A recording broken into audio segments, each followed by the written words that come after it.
but it's what needs to be said. You see?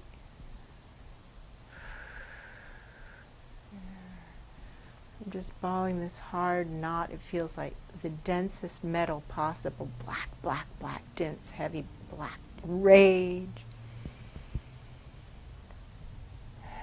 Now your guides are standing right behind you, and they have their hands on your shoulders, and they're just like beaming love at you, and they're chanting, and the chants mean truths, wisdom, ageless wisdom, timeless wisdom, that which is always true. That which is always true. And one of the things that is always true is that this is a free will universe, and sentient beings, humans but all other sentient beings of all species on any planet throughout this universe, crave self-determination above all. I get to choose from me! I get to choose from me! Say it. If you want to, you don't have to, because free will, right, honey? But you can if you want. I get to choose for me? Yeah. How does it feel to say it? Say it lots of times if you want. I invite you. You don't have to, because free will. But now would be a beautiful time to say it lots of times. I get to choose for me? I get to choose for me. Again. I get to choose for me. I get to choose for me. Me. Say it again. I get to choose for me. More. I get to choose for me. Keep going. I get to choose for me. Okay, you say it lots of times and I'll pull this black thing out, okay? I get to choose for me. Keep going. I get to choose for me. Keep going. I get to choose for me. Keep going. I get to choose for me. Keep going. I get to choose for me. Who else do I get to choose for? I get to choose for me. I get to choose for me. I get to choose for me. Do I get to choose for anyone else? I get to choose for me. I get to choose for me. I get to choose for me. Pop, sending this to Source. Do I get to choose for my mom, how she's going to react? No. No. Do I get to choose for me? You get to choose for me. I get to choose for me. I get to choose for me. There's one more thing. How about kids? Who gets to choose for kids?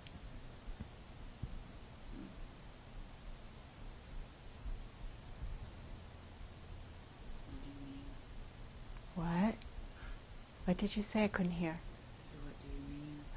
I don't know. Let's ask the guides. What do you mean? Whew. Now we have your kids' guides right in front of us. Wow, thank you for coming. And they're pulling out these little books. And the little books represent the contracts, the soul plan for your children. It's all in there, you see. It's all in there. They're showing us. They have the books lined up. 3 little books. Bing, bing, bing.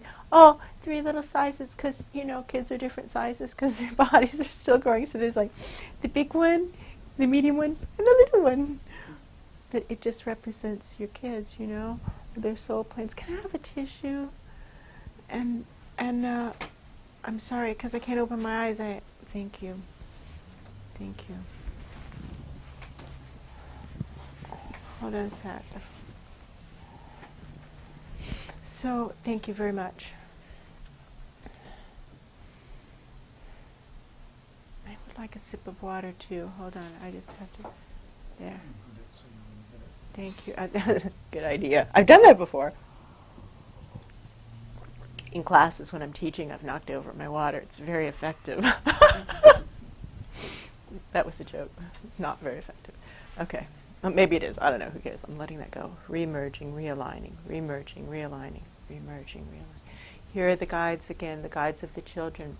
And they're talking about the oldest one is beginning to enter the age of reason. So again, necessary to explain the age of reason. The age of reason is the age at which children begin to make their own decisions. Whether or not the parents accept it is irrelevant. Children begin to make their own decisions sometime in the range of 8 to 12 years old. They begin usually, and there are exceptions, outliers, but the bell curve, the predominant 98% occurs between 8 years old at the onset and 12 years old at the completion. 98%. Outliers, of course, are always outliers. But the age of reason occurs between 8 and 12 years old. That is the time during which children are beginning to make their own free will choices and therefore begin to live with the consequences of their choices. You see? Before that, they just aren't, that's not happening. So before that, the guides are supervising their life experience so minutely so that their early childhood, their formative years, gives them exactly the experiences they need in order to live their soul plan. So things will be presented to them so that they'll spend the rest of their lives working on that. You see? And so right now, your oldest child has entered the age of reason. Your younger two, not so much, you see? Your younger two, not so much. And so for them, everything is still so precisely supervised. Your older child is beginning to make her own choices. And so even though those choices may be internal, she's choosing how to think about the things that are occurring around her. She's choosing how to respond. Before that, children are just responding almost on autopilot. You know, they're not choosing with their minds how to respond. The responses are occurring as if on their own. Does this make sense? Yes, it makes sense. So now for your oldest child, she needs to choose for herself. Melina, your oldest child, she needs to choose for herself. You see, who does she want to live with?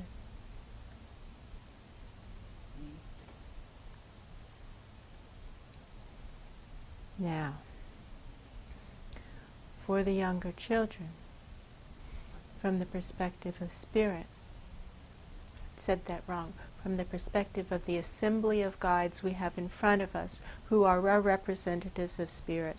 They're the closest aspects of spirit that we're likely to have contact with, you see.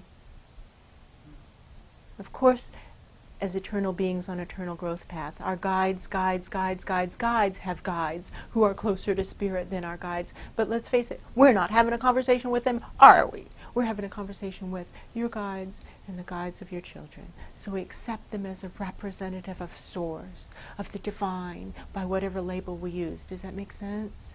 Yeah. It's okay with you that we do that? Mm-hmm. So it's like, hello, God talking, okay? Conversations with God. It was conversations with guide. Just a vowel confusion.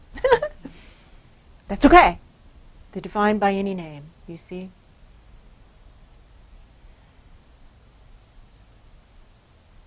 And kudos for channeling a guide. Kudos, Neil Donald Walsh. Namaste.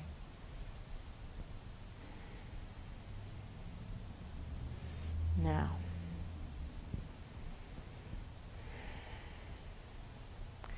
your oldest child's guide feels as if the point has been made. She gets to choose for herself. And now, like the chairs rotate, and your middle child's guide is here, and giving us the wobbly hand and saying the unfortunate thing is that she has not the unfortunate.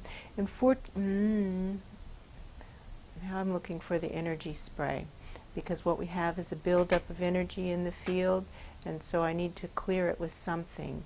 Energy clearing sprays are useful for that. Is there a bottle out there, or did I forget to get it out of my backpack? There should be a bottle of energy. Thank you.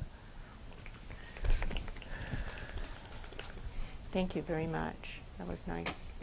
Is it okay if I spray you too, Melina? It's essential oils, flower essences. The purpose is to clear the static in the air. Yes, you can. Thank you.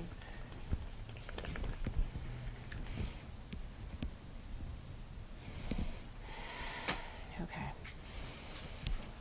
Somebody needs to give me like a 15-minute warning, 15 minutes before we need to be done. Can somebody watch the clock and do that? Okay, thank you. Where do I stand now? Just give me somebody. We're 36 minutes into. How long do I have left? As long as you need. Okay, so I know that's totally not true because, so 30 minutes. Thank you. Thank you. 30 minutes. Realigning, realigning. Center guide is up. The central child's guide is up. The middle child's guide is up. What's her name? Jenna. Jenna's guide.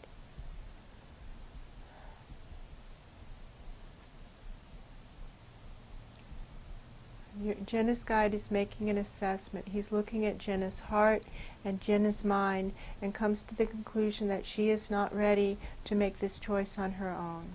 And to ask her to do that would be cruel, you see. It would set her into a place of confusion and terror, you see. And so we cannot ask her to make that choice.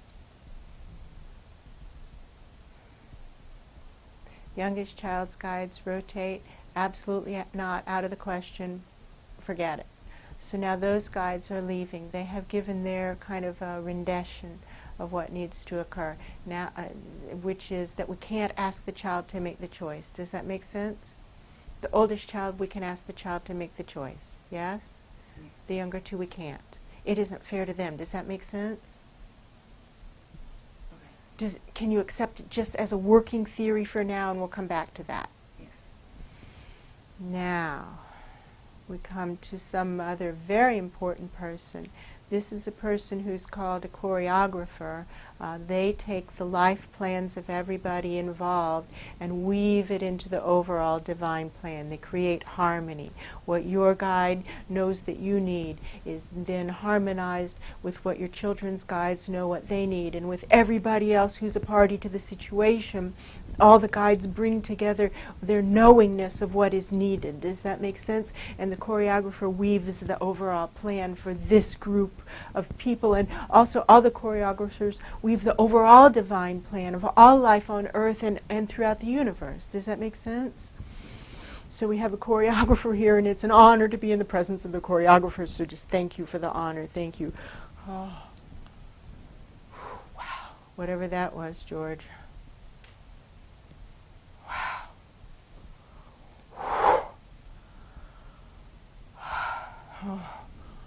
And there it is again.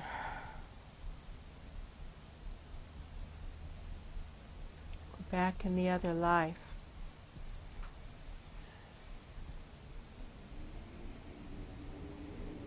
And the choreographer is showing the interweavings of life there, and how there were things that needed to occur that in your life back then would not have occurred if your dad hadn't been such a jerk. You know, if he hadn't been just absolutely impossible to work with, you would have stayed because it was what was expected, you see? If he hadn't just absolutely driven you to get, it wasn't enough to just be tipsy, like you had to be wasted to be around him, you know? It just wasn't going to work any other way. Like I have to be to the point that I'm just laughing at everything because everything he says is so crazy. I have to be able to laugh at it. So therefore I can't stay there, you see?